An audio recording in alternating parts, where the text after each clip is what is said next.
10 ஆண்டு காலம் இந்திய நாட்டினுடைய பிரதமராக இருந்து சிறப்பாக ஆட்சி புரிந்தவர். அவரை இழந்து வாடும் அவர் குடும்பத்தாருக்கும், காங்கிரஸ் கட்சி சேர்ந்த தலைவர்களுக்கும், நிர்வாகிகளுக்கும், தொண்டர்களுக்கும் ஆழ்ந்த வருத்தத்தையும் இரங்கலையும் தெரிவித்துக் கொள்கின்றேன்.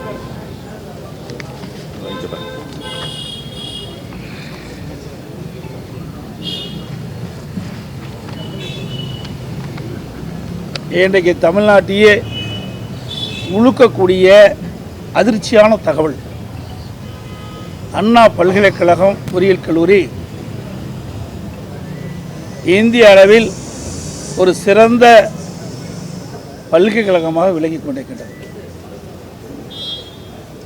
அந்த அண்ணா பல்கலைக்கழக பொறியியல் கல்லூரியில் படிப்பதே மாணவிகளுக்கு ஒரு சிறப்பாகும். இந்த அண்ணா பல்கலைக்கழக பொறியியல் கல்லூரியில் படித்த மாணவர்கள் பல்வேறு சாதனை படைத்திருக்கின்றார்கள். இந்திய அளவிலும் சரி, வெளிநாட்டிலும் சரி பல்வேறு வேலைவாய்ப்புகளை பணிபுரிந்து வருகிறார்.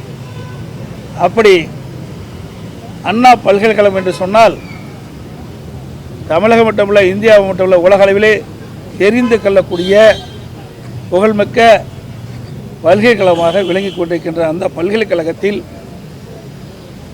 23ஆம் தேதி இரவு 7:45 மணி அளவிலே ஞானசேகரன் என்பவர் அந்த பல்கலை வளாகத்தில் அத்துமீறி நுழைந்து அந்த பல்கலைக்கழகத்திலே படிக்கின்ற மாணவனும் மாணவியும் பேசிக்கொண்டிருந்த பொழுது அந்த மாணவனை அடித்து உதைத்து அங்கிருந்த மாணவியை பலாத்காரமாக அழைத்து சென்று பாலியல் வன்கொடுமை செய்ய முயற்சி செய்திருக்கின்றார். அதோடு பாலியல் வன்கொடுமை செய்கின்ற அந்த செயல்பாட்டினை அவருடைய செல்போனிலே படம் பிடித்ததாகவும் அந்த மாணவி தெரிவித்திருக்கின்றார். அதோடு பாலியல் சீடல் நடைபெற்று கொண்டிருக்கின்ற அந்த நேரத்தில் அவருக்கு செல்போன் அழைப்பு வந்ததாகவும், அவர் ஒருவிடம் சார் என்று பேசியதாகவும் அந்த மாணவி புகாரிலே தெரிவித்திருக்கின்றார். அந்த சார் யார் என்பது இதுவரை வெளிப்படுத்தவில்லை.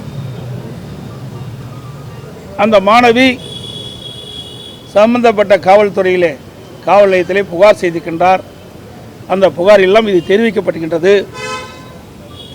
ஆனால் காவல் உயர் அதிகாரி அவர்கள் அந்த பாலியல் வன்கொடுமை செய்தது ஒருவர் தான், அவர் ஞானசேகரன் தான் என்று குறிப்பிடுகிறார்.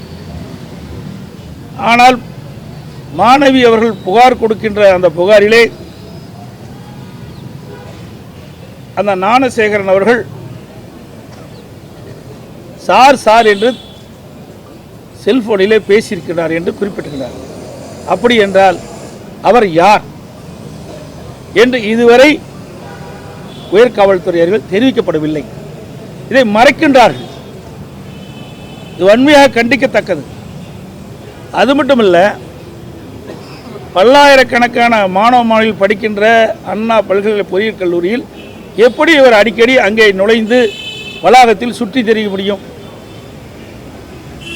எந்த பாதுகாப்பும் இல்லாத ஒரு சூழ்நிலை இருக்கின்றது. தமிழகத்தில் பல்வேறு மாவட்டத்தில் இருந்து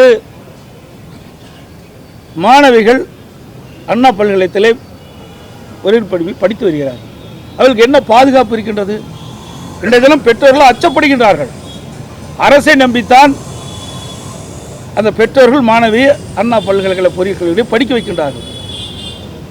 அது மட்டும் இல்லாமல் அந்த அண்ணா பல்கலைக்கழக பொறியியல் கல்லூரியிலே சுமார் 70 சிசிடிவி கேமரா பொருத்தப்பட்டிருப்பதாகவும் அதில் 56 சிசிடிவி கேமராக்கள் தான் வேலை செய்வதாகவும் தெரிவிக்கின்றார்கள். மற்றவை ஏன் இயங்கவில்லை? 56 சிசிடிவி கேமரா தான் இயங்குவதாகவும் மற்றவர்களும் இயங்கவில்லை என்ற ஒரு வெட்கக்கேடான செயலை இந்த அரசு தெரிவித்திருக்கின்றது. அது ஒரு முக்கியமான பகுதி. அப்படி மக்கள் நடமாட்டம் கூடிய அந்த பகுதியிலேயே இப்படிப்பட்ட ஒரு பாலியல் வன்கொடுமை நடப்பது கண்டிக்கத்தக்கது.